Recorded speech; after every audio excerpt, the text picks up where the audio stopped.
ವೀಕ್ಷಕರಿಗೆಲ್ಲ ಸ್ವಾಗತ. 2026 ಜೂನ್ ತಿಂಗಳಿನ 12 ರಾಶಿಯವರ ಫಲಾಫಲಗಳು ಹೇಗಿದೆ ಅಂತ ನೋಡ್ತಾ ಹೋಗೋಣ.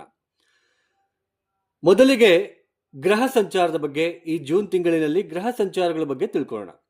ನೋಡಿ, ಶನಿ ಮೀನ ರಾಶಿಯಲ್ಲಿ ಸಂಚಾರ, ರಾಹು ಕುಂಭ ರಾಶಿಯಲ್ಲಿ ಸಂಚಾರ, ಕೇತು ಸಿಂಹ ರಾಶಿಯಲ್ಲಿ ಸಂಚಾರ, ಗುರು ಮಿಥುನ ರಾಶಿಯನ್ನು ಬಿಟ್ಟು ಕರ್ಕಾಟಕ ರಾಶಿಗೆ ಪ್ರವೇಶವನ್ನು ಮಾಡ್ತಾ ಇದ್ದಾರೆ. ಈ ಕರ್ಕಾಟಕ ರಾಶಿಯ ಗುರುವಿನ ಪ್ರವೇಶದಿಂದ ಕೆಲವೊಂದು ರಾಶಿಗಳಿಗೆ ಗುರುಬಲ ಸ್ವಲ್ಪ ಹೋಗ್ತಾ ಇದೆ, ಕಡಿಮೆ ಆಗ್ತಾ ಇದೆ. ಇನ್ನು ಕೆಲವೊಂದು ರಾಶಿಗಳಿಗೆ ಗುರುಬಲ ಬರ್ತಾ ಇದೆ. ಅದು ಯಾವುದು ಅಂತ ಒಂದೊಂದು ರಾಶಿ ನೋಡ್ತಾ ಹೋಗೋಣಂತೆ. ಅದೇನೇ ಇಲ್ಲಿ ನೋಡಿ, ಇನ್ನೊಂದು ವಿಷಯ ಇಲ್ಲಿ ಗುರುಬಲ. ಈ ಗುರುಬಲ ಅನ್ನೋದು ಕೇವಲ ನಮಗೆ ಊಟಕ್ಕೆ ಉಪ್ಪಿನಕಾಯಿ ಇದ್ದಾಗೆ. ಯಾಕೆಂದ್ರೆ ಬರೀ 5 ತಿಂಗಳು 6 ತಿಂಗಳು ಅಥವಾ 1 ವರ್ಷ ಇರ್ತಕ್ಕಂತಹ ಗುರುಬಲ ನಮ್ಮ ಜೀವನದಲ್ಲಿ ಎಲ್ಲವೂ ಕೂಡ ಅದು ಮಾಡೋದಿಲ್ಲ. ನಮ್ಮ ಜಾತಕ ಅಂತ ಇರುತ್ತೆ. ಇದೇ ತರಹ ನಮಗೆ ಕುಂಡಲಿ ಇರುತ್ತೆ. ನವಗ್ರಹಗಳು ಕೂಡ ಎಲ್ಲೆಲ್ಲಿದ್ದಾರೆ, ಅವರು ವಕ್ರಿ ಆಗಿದಾರಾ, ಅವರು ಬಲಹೀನ ಸ್ಥಿತಿಯಲ್ಲಿದ್ದಾರಾ, ಅಥವಾ ಅವರು ಎಷ್ಟು ಡಿಗ್ರಿಯಲ್ಲಿದ್ದಾರೆ, ಅವರಿಗೆ ಯಾವ ಗ್ರಹಗಳ ದೃಷ್ಟಿ ಇದೆ, ಇದನ್ನೆಲ್ಲನೂ ಕೂಡ ನಮಗೆ ಅಬ್ಸರ್ವ್ ಮಾಡಬೇಕಾಗುತ್ತೆ. ಸೊ ಈ ನಮ್ಮ ವೈಯಕ್ತಿಕ ಜನ್ಮ ಜಾತಕ ರೀತ್ಯ ಗ್ರಹ ಸ್ಥಿತಿಗಳು ಚೆನ್ನಾಗಿಲ್ಲ ಅಂದರೆ ಊಟ, ಅದು ಮೇಯ್ನ್. ನಿಮಗೆ ಅರ್ಥ ಆಗಲಿ ಅನ್ನೋದಕ್ಕೋಸ್ಕರ ಇದನ್ನ ನಾನು ಹೇಳ್ತಾ ಇದ್ದೇನೆ. ಊಟದಲ್ಲಿ ಉಪ್ಪು ಮತ್ತೆ ಖಾರ ಇಲ್ಲದೆ ಇದ್ದಾಗ ಉಪ್ಪಿನಕಾಯಿ ಹಂಚ್ಕೊಂತೀವಿ. ಅಂದ್ರೆ ಜನ್ಮ ಜಾತಕ ರೀತ್ಯ ನಮಗೆ ಗ್ರಹ ಸ್ಥಿತಿ ಸರಿಯಿಲ್ಲ, ದಶಾಭುಕ್ತಿ ಸರಿಯಿಲ್ಲ. ಸೊ ಅವಾಗ ಗುರುಬಲ ಅಂತ ಬಂದಾಗ ಸ್ವಲ್ಪ ದಿನ ಕೈ ಹಿಡಿಯುತ್ತೆ ಅಂತಕ್ಕಂಥದ್ದು ಅಷ್ಟೇ. ಮೇಜರ್ ಆಗಿ ನೀವೆಲ್ಲ ರಾಶಿ ಭವಿಷ್ಯ ಅಂತಾನೆ ನೀವು ಬಹಳ ತುಂಬಾ ನಂಬಿಕೆ ಇಟ್ಕೊಂಡು ಹೋಗ್ತಾ ಇದ್ದೀರಾ. ತುಂಬಾ ಮುಖ್ಯವಾಗಿರ್ತಕ್ಕಂಥದ್ದು ಜಾತಕ ಮತ್ತೆ ಲಗ್ನ ಯಾವುದು. ಈಗ ಮೇಷರಾಶಿ ಒಬ್ಬ ವ್ಯಕ್ತಿ, ಲಗ್ನ ಯಾವುದು? ಸೇಮ್ ಕರ್ಕಾಟಕ ಲಗ್ನನ, ಸಿಂಹ ಲಗ್ನನ, ಕನ್ಯಾ ಲಗ್ನನ, ಮತ್ತೆ ತುಲಾ ಲಗ್ನನ, ವೃಶ್ಚಿಕ ಲಗ್ನನ. ಈ ಲಗ್ನಕ್ಕೆ ಯೋಗಕಾರಕಗಳು ಎಲ್ಲೆಲ್ಲಿದ್ದಾರೆ, ಯಾರು ಒಳ್ಳೆ ಮಾಡ್ತಕ್ಕಂಥ ಗ್ರಹಗಳು, ಯಾವ ದಶಾಭುಕ್ತಿ ನಡೀತಾ ಇದೆ, ಇದು ತುಂಬಾ ಇಂಪಾರ್ಟೆಂಟು. ಹಾಗೇನೆ ಕರ್ಮ ಅಂತ ಜಾಸ್ತಿ ಇದ್ದಾಗ, ನಮ್ಮ ವೈಯಕ್ತಿಕ ಜನ್ಮ ಜಾತಕ ರೀತ್ಯ ಕರ್ಮ ಅನ್ನೋದು ಜಾಸ್ತಿ ಇದ್ದಾಗ, ಅಂದ್ರೆ ಗ್ರಹ ಸ್ಥಿತಿಗಳು ಗೊತ್ತಾಗುತ್ತೆ ನಮಗೆ. ಪಂಚಮ ಸ್ಥಾನದಲ್ಲಿ ಚೆನ್ನಾಗಿಲ್ಲ ಅಂದ್ರೆ, ನವಮ ಸ್ಥಾನ ಚೆನ್ನಾಗಿಲ್ಲ ಅಂದ್ರೆ ತುಂಬಾ ನೋವು ಪಡಲೇಬೇಕು. ಅಥವಾ ಲಗ್ನಾಧಿಪತಿ ಚೆನ್ನಾಗಿಲ್ಲ ಅಂದ್ರೆ ನಾವು ಸ್ವಲ್ಪ ನೋವು ಪಡಲೇಬೇಕು. ಸೊ ಆ ಥರ ಗ್ರಹ ಸ್ಥಿತಿಗಳು ಚೆನ್ನಾಗಿಲ್ಲದೆ ಇದ್ದಾಗ ಅದನ್ನ ನಾವು ಕರ್ಮ ಅಂತ ಕರಿತೀವಿ. ಆ ಕರ್ಮನ ಕಡಿಮೆ ಮಾಡ್ಕೊಳ್ಳೋದಕ್ಕೋಸ್ಕರ ನಾವೇ ಸ್ವತಃ ಪರಿಹಾರಗಳನ್ನು ಮಾಡ್ಕೋಬೇಕು. ಆ ಗ್ರಹಗಳ ಮೇಯ್ನು ಯಾವ ಇನ್ಫ್ಲುಯೆನ್ಸ್ ತುಂಬಾ ನಡೀತಾ ಇದೆ, ಯಾವ ಇನ್ಫ್ಲುಯೆನ್ಸ್ ಅಲ್ಲಿ ನಾವು ತುಂಬಾ ನೋವು ಪಡ್ತಾ ಇದೀವಿ, ಆ ಗ್ರಹ ದಶೆಗಳಿಗೆ ತಕ್ಕಂತೆ ನಾವು ಸ್ವತಃ ಪರಿಹಾರಗಳನ್ನ ಮಾಡ್ಕೊಳ್ತಾ ಹೋಗ್ಬೇಕಾಗುತ್ತೆ. ಸೊ ಅವಾಗ ನಮಗೆ ಅದು ಗೊತ್ತಾಗ್ತಾ ಹೋಗುತ್ತೆ. ಸೊ ನಾವು ಏನೋ ಒಂದು ಎಲ್ಲೋ ಪೂಜೆ ಮಾಡಿಸಿದ್ವಿ, ಏನೋ ಮಾಡಿಸಿದ್ವಿ, ಯಾವ ಗ್ರಹ ದಶೆಗೆ ತಕ್ಕಂತೆ. ಈಗ ನಾವು ಟೈಫಾಯ್ಡ್ ಬಂದಾಗ ಟೈಫಾಯ್ಡ್ ಟ್ರೀಟ್ಮೆಂಟೇ ತಗೋಬೇಕು, ಆ ಥರ ಇರುತ್ತೆ. ನೀವೆಲ್ಲೆಲ್ಲೋ ರವಿದಶೆ ನಡೀತಾ ಇದ್ದಾಗ ನೀವು ಯಾವುದೋ ದೇವಿ ಪ್ರಾರ್ಥನೆ ಮಾಡಿದ್ರೆ ಏನಾಗುತ್ತೆ, ಅದು ಉಪಯೋಗಕ್ಕೆ ಬರಲ್ಲ. ರವಿದಶೆಗೆ ಸಂಬಂಧಪಡ್ತಕ್ಕಂಥ ಪರಿಹಾರನೇ ಮಾಡ್ಕೋಬೇಕು. ಸೊ ಇದು ಅದೇನೇ ಇರಲಿ, ಗ್ರಹ ಸ್ಥಿತಿ ನೋಡಿ, ಗುರು ಕರ್ಕಾಟಕ ರಾಶಿಗೆ ಪ್ರವೇಶ. ಈ ಕುಜ ಬಂದ್ಬಿಟ್ಟು ಈ ಜೂನ್ 21ನೇ ತಾರೀಕಿನ ತನಕ ಮೇಷರಾಶಿಯಲ್ಲಿ ಇರ್ತಾರೆ. ಅದಾದ ನಂತರ ವೃಷಭಕ್ಕೆ ಪ್ರವೇಶವನ್ನು ಮಾಡ್ತಾರೆ. ರವಿ ಕೂಡ ಜೂನ್ 15ನೇ ತಾರೀಕಿನ ತನಕ ವೃಷಭ ರಾಶಿಯಲ್ಲಿ ಇರ್ತಾರೆ. ಜೂನ್ 15ನೇ ತಾರೀಕು ಮಿಥುನ ರಾಶಿಗೆ ಬರ್ತಾರೆ. ಇನ್ನು ಬುಧನು ಕೂಡ ಈ ಜೂನ್ ತಿಂಗಳಿನಲ್ಲಿ 22ನೇ ತಾರೀಕಿನ ತನಕ ಮಿಥುನ ರಾಶಿಯಲ್ಲೇ ಇರ್ತಾರೆ. ಜೂನ್ 22ಕ್ಕೆ ಮತ್ತೆ ಅವರು ಬದಲಾವಣೆ ಆಗ್ತಾರೆ. ನೆಕ್ಸ್ಟ್ ಶುಕ್ರನು ಕೂಡ ನೋಡಿ, ಜೂನ್ ನಮಗೆ ಇಲ್ಲಿ 8ನೇ ತಾರೀಕಿನ ತನಕ ಮಿಥುನ ರಾಶಿಯಲ್ಲಿ ಇರ್ತಾರೆ. ನಂತರ ಕರ್ಕಾಟಕ ರಾಶಿಗೆ ಪ್ರವೇಶವನ್ನು ಮಾಡ್ತಾರೆ.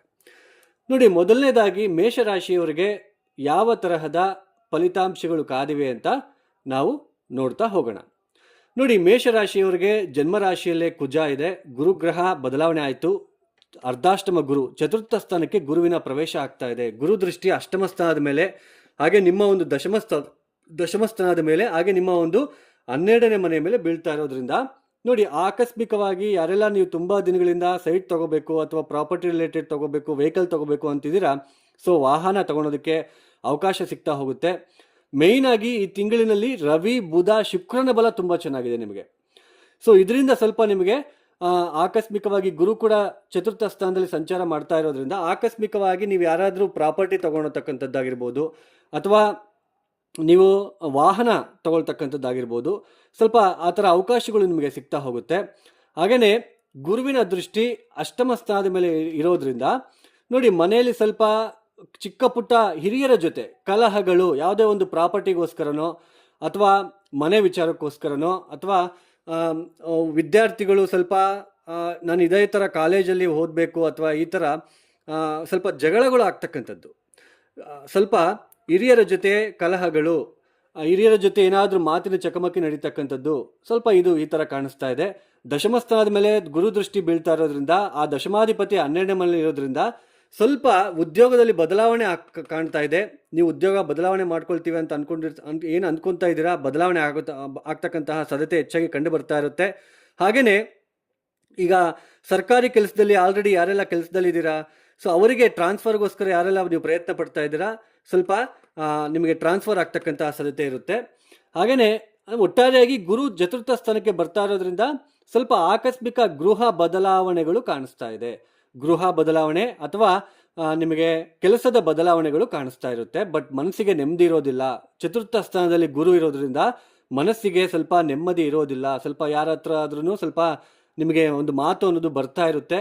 ಹಾಗೆಯೇ ಯಾರೆಲ್ಲ ಹೊಸದಾಗಿ ಉದ್ಯೋಗಕ್ಕೋಸ್ಕರ ಪ್ರಯತ್ನ ಪಡ್ತಾ ಇದ್ದೀರಾ, ಈ ಬುಧ ಮತ್ತು ಶುಕ್ರ ಎಕ್ಸಲೆಂಟ್ ಕಮ್ಯುನಿಕೇಷನ್ನ ನಿಮಗೆ ಕೊಡ್ತಾ ಹೋಗ್ತಾರೆ. ಇಂಟರ್ವ್ಯೂನಲ್ಲಿ ನಿಮಗೆ ಒಳ್ಳೆಯ ಒಂದು ನಿಮ್ಮ ಒಂದು ಕಮ್ಯುನಿಕೇಷನ್ಗೆ ತುಂಬ ಇಂಪಾರ್ಟೆನ್ಸ್ ಕೊಟ್ಟು ಕೆಲಸ ಸಿಗ್ತಕ್ಕಂತಹ ಸಾಧ್ಯತೆಯೂ ಕೂಡ ಕಂಡು ಬರ್ತಾ ಇರುತ್ತೆ. ಇದು ಗೋಚಾರದಲ್ಲಿ ನಾನು ಹೇಳ್ತಾ ಇರೋದು. ನಿಮ್ಮ ವೈಯಕ್ತಿಕ ಜನ್ಮ ಜಾತಕ ರೀತ್ಯ ದಶಾಭುಕ್ತಿಗೂ ಕೂಡ ನೀವು ಒಂದ್ಸಲ ನೋಡ್ಕೋಬೇಕಾಗುತ್ತೆ. ಅದರಲ್ಲಿ ಯಾವ ಥರ ಇದೆಯೋ ಮತ್ತೆ ಅದಕ್ಕೂ ಮತ್ತೆ ಇದಕ್ಕೂ ಮ್ಯಾಚ್ ಮಾಡಿಕೊಂಡ್ರೆ ನಿಮಗೆ ಗೊತ್ತಾಗ್ತಾ ಹೋಗುತ್ತೆ. ಒಟ್ಟಾರೆಯಾಗಿ ಮೇಷರಾಶಿಯವರಿಗಂತೂ ಸ್ವಲ್ಪ ಅನುಕೂಲಕರವಾಗಿರ್ತಕ್ಕಂತಹ ಪರಿಸ್ಥಿತಿನೇ ಕಂಡು ಬರ್ತಾ ಇದೆ. ಬಟ್ ಆದರೆ ಈ ಜೂನ್ 15ನೇ ತಾರೀಕಿನ ತನಕ ಪಂಚಮಾಧಿಪತಿಯಾಗಿರ್ತಕ್ಕಂತಹ ರವಿ ದ್ವಿತೀಯ ಸ್ಥಾನದಲ್ಲಿ ಇರೋದ್ರಿಂದ ಸ್ವಲ್ಪ ಮಕ್ಕಳಿಗೋಸ್ಕರ ಸ್ವಲ್ಪ ಖರ್ಚುಗಳನ್ನು ಮಾಡಬೇಕಾಗಿರೋ ಪರಿಸ್ಥಿತಿ, ಕುಟುಂಬ ರೀತಿಯ ಖರ್ಚುಗಳು, ಸ್ವಲ್ಪ ನೇರವಾಗಿ ಮಾತನಾಡ್ತಕ್ಕಂಥದ್ದನ್ನ ಬಿಡಬೇಕಾಗುತ್ತೆ. ಈ ರವಿ ದ್ವಿತೀಯ ಸ್ಥಾನದಲ್ಲಿ ಇದ್ದಾಗ ಸ್ವಲ್ಪ ಸ್ಟ್ರೈಟ್ ಫಾರ್ವರ್ಡ್ ಆಗಿ ಮಾತನಾಡ್ತಕ್ಕಂಥದ್ದು, ನಾನು ಇದೇ ಥರ ಮಾತನಾಡೋದು ಏನಿವಾಗ, ಈ ಥರ ಆಗ್ತಾ ಹೋಗುತ್ತೆ. ಮತ್ತು ಜನ್ಮರಾಶಿಗೆ ಅಧಿಪತಿಯಾಗಿರ್ತಕ್ಕಂತಹ ಕುಜನು ಕೂಡ ದ್ವಿತೀಯ ಸ್ಥಾನಕ್ಕೆ ಪ್ರವೇಶವನ್ನು ಮಾಡ್ತಾ ಇರೋದ್ರಿಂದ ಬೋಲ್ಡ್ ಆಗಿ ಮಾತನಾಡ್ತಕ್ಕಂಥದ್ದು, ಸ್ಟ್ರೈಟ್ ಫಾರ್ವರ್ಡ್ ಆಗಿ ಮಾತನಾಡ್ತಕ್ಕಂಥದ್ದು ಬಿಟ್ಟರೆ ತುಂಬ ಒಳ್ಳೆಯದು.